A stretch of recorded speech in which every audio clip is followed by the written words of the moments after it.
And welcome to episode 31 of Two Idiots Reading Comics. This week we are reading Ultimate Spider-Man Miles Morales.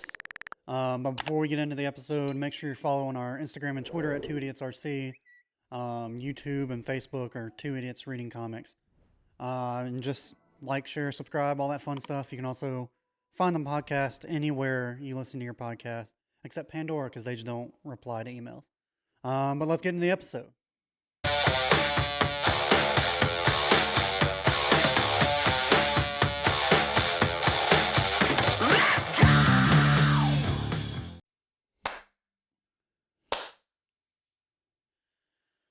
And welcome to episode 31. David. Yes. It's been a hot minute. It's been a little while, man. It's been a couple months. Yeah. You went to Texas for a long time. Texas was cold, wet, snow. You wouldn't expect that in West fucking Texas. And we thought it was going to be really hard to record during the month of December, so we got super ahead of schedule. And then you text me randomly, and like for context, this is the week before Christmas for us. Yeah, December 20th. Going into Christmas. And you're like, hey, do you just want to go ahead and be safe and knock out February? And I was like, why not? Yeah. But yeah. So, obviously, February is Black History Month. Yes, sir. And so we wanted to do our part as best as two fat white guys from Alabama could. Yeah. And we wanted to highlight some of our favorite African-American comics, as well as one that we hadn't read is going to be our indie comics. We're going to be reading Spawn. And then, of course, we still have our continuous is still going to be Venom, but the other 3 episodes this month are African-American characters. Yeah. Yes. I'm going to say creators. But the one this week is Miles Morales. And I'll be honest, this was a lot. I'm not going to say I thought it was bad or thought it was going to be bad, but I thought it was just going to be like standard Spider-Man, but this was like a really good. Yeah. And then in a way it was standard Spider-Man, but it did it like very well. Yeah. I really enjoyed this one. This is actually the second Miles Morales comic I read. When I got into comics back in college, they restarted Miles' story. Yes. And I read that one, but I don't remember. I think it was just called Miles Morales. No, I think it was just called Spider-Man, which was like a big deal back then. Oh, okay. That was right after the series we shall not talk about, Secret Wars. Oh, that's right. Or whatever it was. Yeah. And that's when they combined the Ultimate Universe and the main 616. Okay. Because that's what I was going to have some questions about that with the. Because this is called Ultimate Spider-Man, the original Peter Parker that's in this. We'll get all into that. We'll do some. We'll do our credits to everybody. Yeah, there's a lot of people on these credits. So this collected version was Volume 1 of Miles Morales, the Ultimate Spider-Man. But the first issue was actually just Ultimate Spider-Man 200. number 200. Yeah. And so it was a big deal. They let a lot of people work on it. But this is all written by Brian Michael Bendis, who's a legend now. Yeah. But art on Ultimate Spider-Man 200 was David Marquez, Mark Bagley, and Andrew Hennessy. And then Mark Brooks, Sarah Pichelli, and David LaFuente, definitely. LaFuente. And then colors by Justin Ponser. And then the Miles Morales comic 1 through 5, all the art was done by David Marquez, colors by Justin Ponser, and then all of it was lettered by VC's Corey Petit. Yep. But yeah, what got me with some of the artists was like when you're reading also in the book, it says that certain artists drew certain character sequences. Yeah, they let like certain artists do character sequences. And I'm guessing maybe when the 200 came out, maybe they were trying to see which one they wanted to do the Miles Morales comic. I was like, well, it being a 200 comic, it wouldn't surprise me if that's everyone who had worked on Ultimate Spider-Man. Oh, and they at were some just letting course them, in time. Yeah, That makes sense. I didn't look it up. No. But that makes sense with it being. I mean, the 200 issues that's a big deal. Yeah, it's a big deal. There's not too many comics that have hit 200. No, especially nowadays with so many reboots. Right, you stop them at like 100 or 90 or 75, and you restart, and there goes that. But no, have you ever read Miles Morales before? I was like you. I read the one right after Secret Wars. Okay. But other than that, the only experience I had with Miles Morales was the amazing Into the Spider-Verse comic book. See, I never read that one. Movie. But I did read Spider-Verse comic book. Oh, okay. He was in that also. Okay. But yeah, the like I was talking about in the opening, it took me a minute because the Spider-Verse movies just come out in the past 2 years. Yeah. And now reading this, and when I started reading Miles Morales, he was in, I guess, what you would call Earth 1, Earth 616. Prime, 616. Yeah, this is what DC is. Like what our world is. Marvel is, yeah. And then this kind of took me a minute because kind of like Spider-Verse did, he is in a different multiverse. The Ultimate Universe, I'm sure there's like tons of videos on it and stuff, but it was a bunch of creators were like, yo, we have fun stories for these characters, but there's like so much continuity that we have to abide by that Marvel eventually just said, all right, we're going to create this thing called the Ultimate Universe. You don't have to pay attention to all the things, all the continuity and stuff like that. Just, try to keep the core of what these characters are. Just like Spider-Man is a good kid, a good person. Miles should follow that a little bit. Super popular. Okay. Because even like the Ultimate Spider-Man Peter Parker is like when people talk about Ultimate Spider-Man, it's like that's sometimes the Spider-Man people think of. Yeah. Is the ultimate version, not just the Peter Parker of 616 with everybody normal. Like I think the Andrew Garfield Spider-Man movies were more based on the Ultimate Spider-Man than the Tobey Maguire That would make ones. sense. Yeah. Oh, okay. And then what was the third one? Tobey Maguire. No. Tobey Maguire was the first one. Yeah, no. It's like I thought I messed up his name though. Yeah. Is it Tobey Maguire? Tobey Maguire was first Spider-Man. Okay. And then I forgot the second Spider-Man. I thought I messed up his last name, but yeah. Andrew Garfield was the second one. And then Tom Holland. Tom Holland. He's the MCU one. Yeah. But we should start getting more into the Ultimate Universe because they had a lot of fun there. Yeah, I really like that Osborn is a big ass dragon. Oh yeah, type thing with big fireballs as fists and just he can transform back just and forth. wrecking people. Yeah. And then what I really love about Miles is his powers are different. Oh yeah. He can become invisible, and he has what they call the venom. The venom shocks. Yeah, the venom shock. And he can turn invisible and stuff like that. Yeah.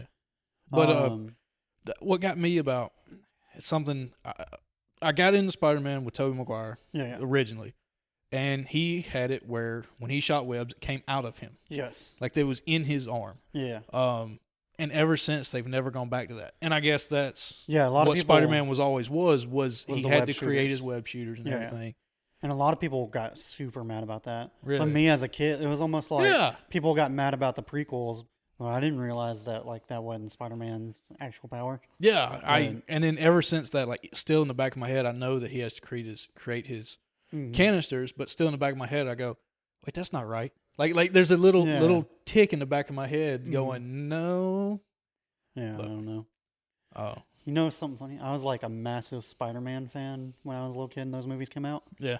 Deathly afraid of spiders. Yeah, you were terrified of spiders. Spiders and sea monsters. You watching King Kong and the damn big Granddaddy Longlegs showed up on screen, and he freaked the fuck out. Nope. I knew freaked out. He was walking around, and I was like, those trees are awfully skinny. Like they would be spider legs. And I just knew, I was like, there's going to be a giant spider, and I'm not going to be happy about it. But I guess we can get into the story a little bit. So Miles never learned from this Peter. No, he learned from the 616 Peter, which would have been, I guess 616 this time was the older Like what we imagine, maybe late 20s, 30s, married to Mary Jane. Yeah. Okay. I think so. Who then becomes becomes an entrepreneur and. Well, that was part of a whole storyline where Doc Ock took over his Yeah. brain and started a business for him. As soon as he and then ruined it as soon as he got his brain back, he like drove it into the ground. Yeah. But yeah, so when he's in there with Mary Jane and Aunt May and everybody at the second year anniversary of Peter's death, issue 200. Yeah. It was just kind of odd because, again, don't know a whole lot about Miles' story other than the one comic, and he always meets a Peter, or a Peter's always training him. Yeah. That he never met this one. Yeah. No. That's what I mean. Like, also, I was like you. When we talked about we wanted to read Miles Morales. Yeah. I was like, okay, easy. Just go get Miles Morales Volume 1. Yeah. The earliest one, and that'll have the backstory in it. No. No. So we're going to have to go eventually find his first appearance in the Ultimate Spider-Man. But, yeah, I guess he wasn't actually trained by this Earth's Peter Parker. And somehow, they made it sound like when Peter died, Miles suddenly, because they said he had his powers for a while. Right. Peter died in like a very public way, and then was just like, I can't sit here and do anything, and so he jumped in and stuff like that.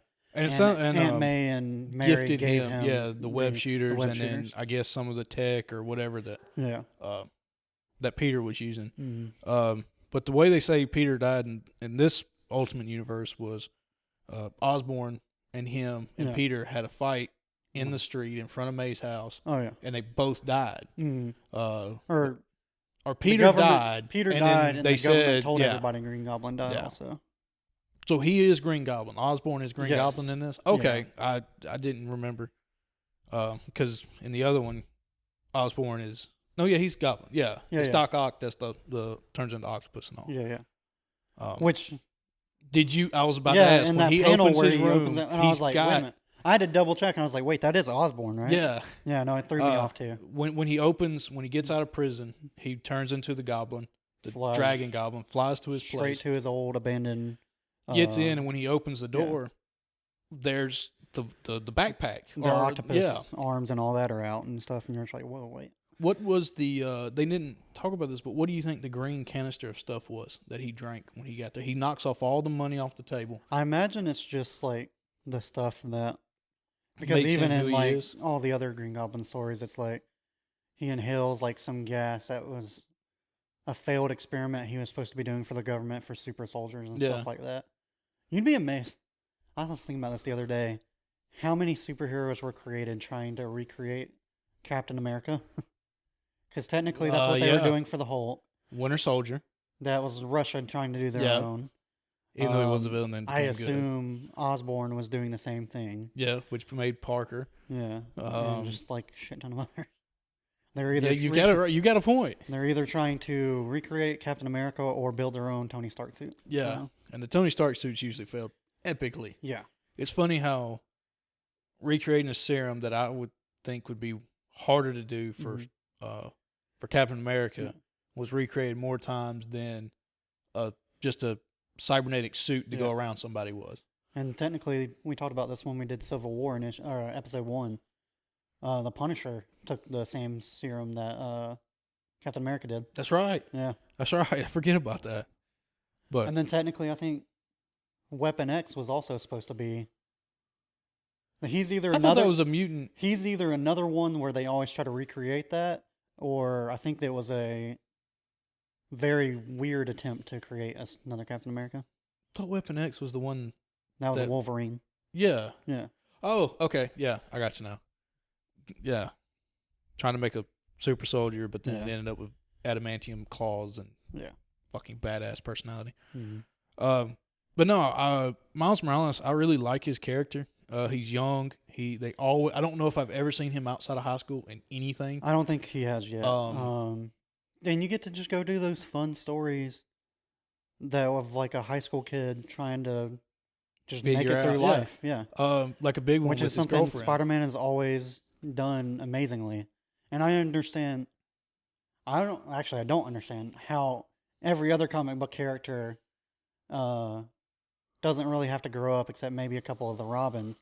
Yeah. But for some reason, Spider-Man was like, well, we can't keep him in high school forever. Right. But they actually, like they show Peter Parker's actual advancement forward in life. Seems like he's the only one that's ever grown up. Yeah.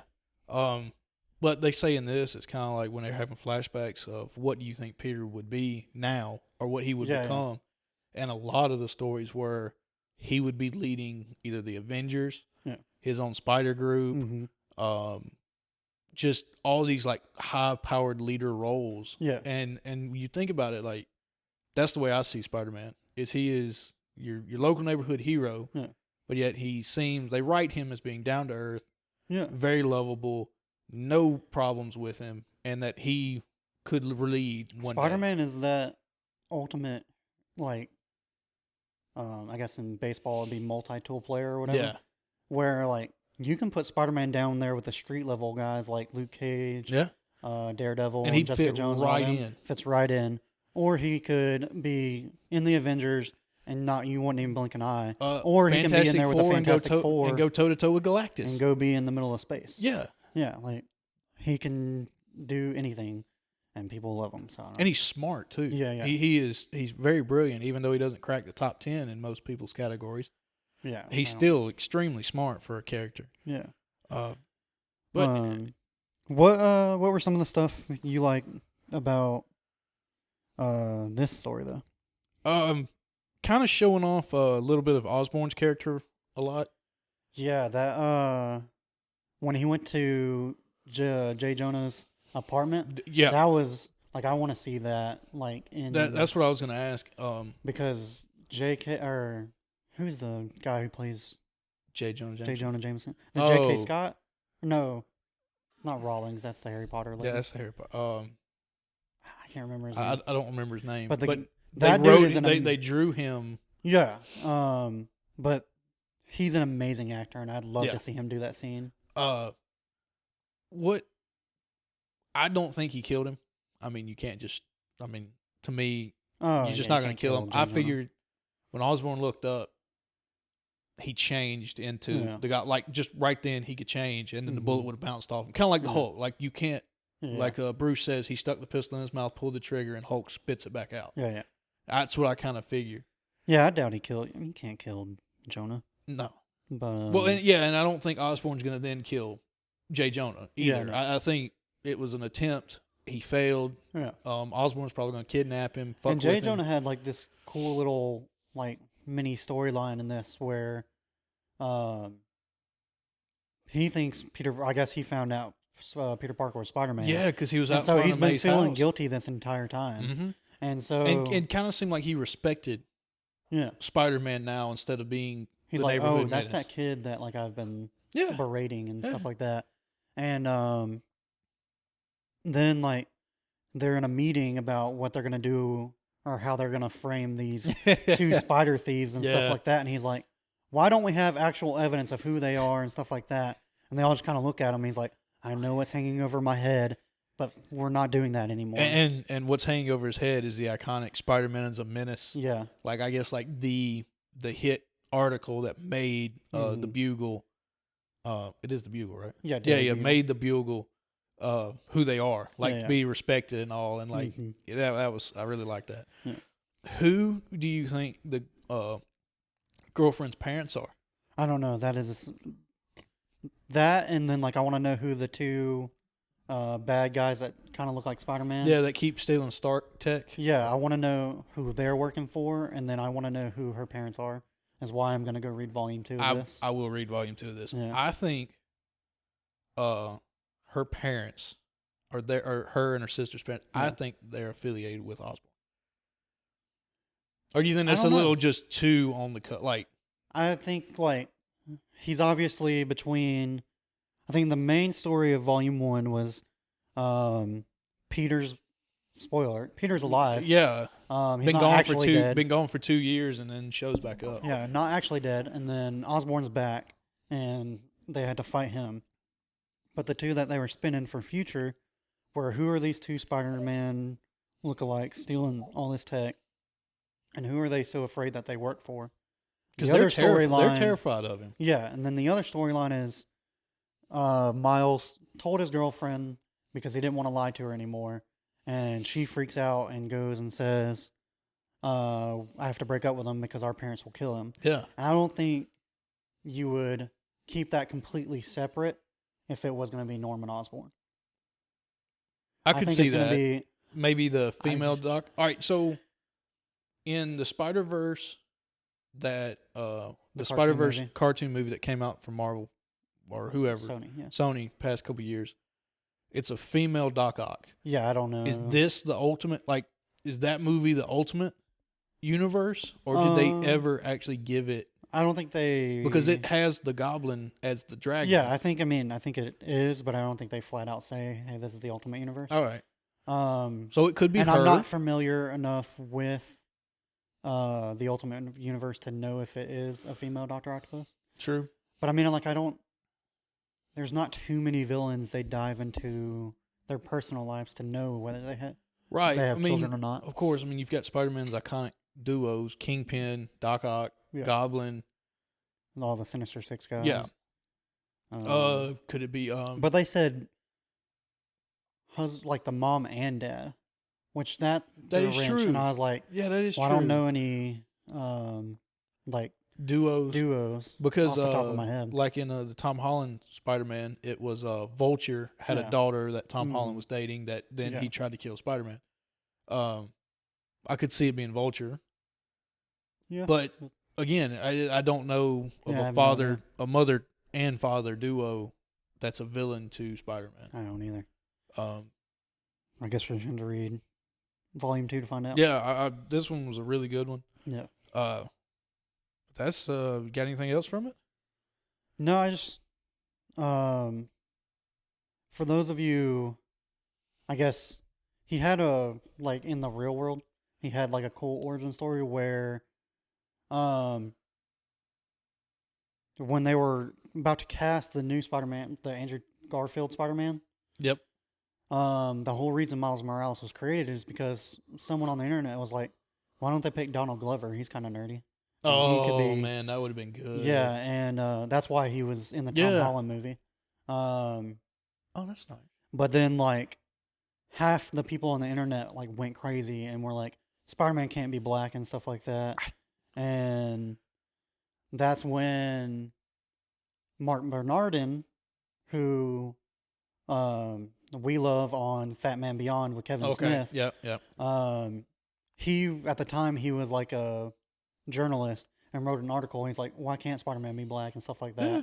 And Brian Michael Bendis, who I think he's like in an interracial marriage. I think he is. With a Latina woman, which is why Miles is like half Latina. Yeah, Miles is and he Latino was like, why can't Brian Michael Bendis was like, why can't Spider-Man be black? I love it. And so he created the Miles Morales character. Oh. And it all came because people got mad that someone wanted Donald Glover to be Spider-Man. God, Donald Glover being Spider-Man would have been fucking amazing. Yeah, now he's a little too old. Yeah, now he's a little older. But if I think the name they gave him in the first Spider-Man movie is the uncle that becomes Prowler.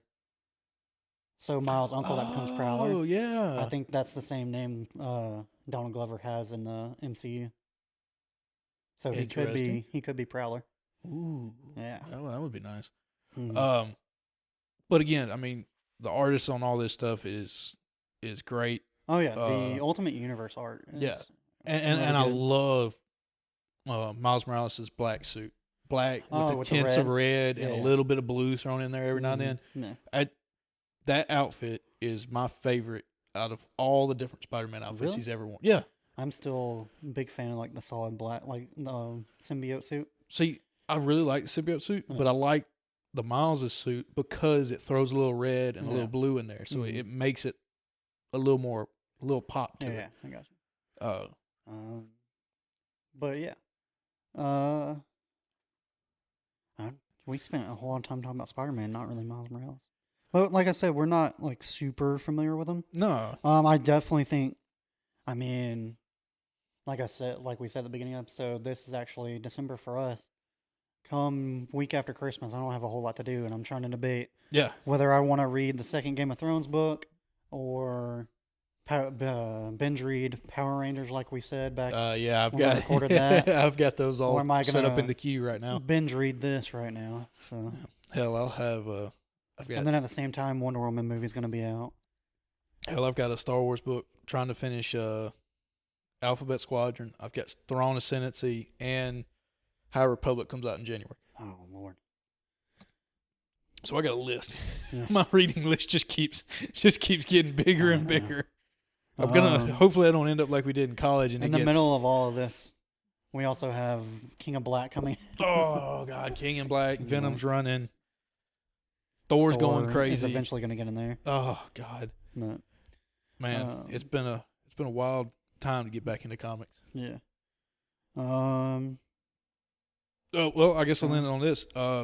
If y'all want us to continue this one, to do a volume 2 on the page. We don't have anything lined up after Venom. Yeah, I would be more than happy to. I don't think Talmadge would. Although it's just a quick twofer, but that Thor story we were talking about reading.